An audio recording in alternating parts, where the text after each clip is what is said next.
வணக்கங்க. இது அங்காளம்மன் சத்யா வீடியோ. அனைவருக்கும் இனிய காலை வணக்கங்க. மற்ற சாந்தமான பெண் தெய்வங்கள் போலவே அங்காள பரமேஸ்வரியை நினச்சிடாதீங்க.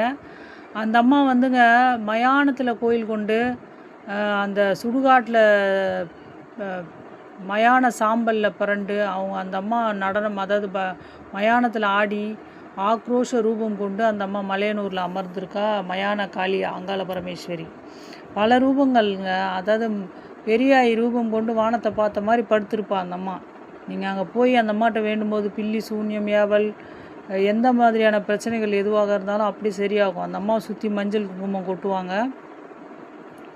இன்னொரு இடத்துல ஊஞ்சல் அம்மாவாக அந்த அம்மா மாதம் மாதம் அமாவாசைக்கு வர பக்தர்களுக்கு காட்சி அளிக்க ஒரு ரூபம் கொண்டு வருவா.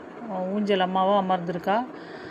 இன்னொரு இடத்துல அந்த கருவறையில் பூங்கா வனத்தவளாக சாந்த சுரூபியாக அந்த அம்மா அமர்ந்திருந்தால் கூட அந்த ரூபம்ன்றது உக்ர ரூபந்தாங்க.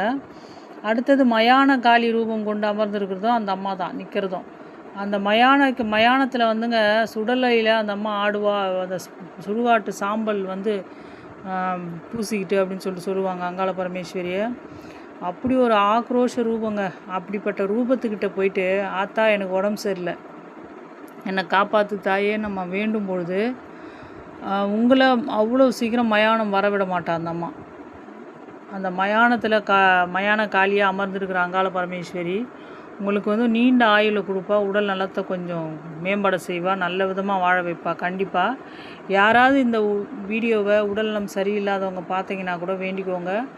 டாக்டரே கைவிரிச்சா கூடங்க அந்த அம்மா காப்பாற்றுவா. கண்டிப்பாக நிறைய அதிசயங்களை செய்யக்கூடியவ அங்காள பரமேஸ்வரி. நம்பிக்கை இருந்தால் அந்த அம்மாட்ட வேண்டி பாருங்கள், நல்லதே நடக்கும்.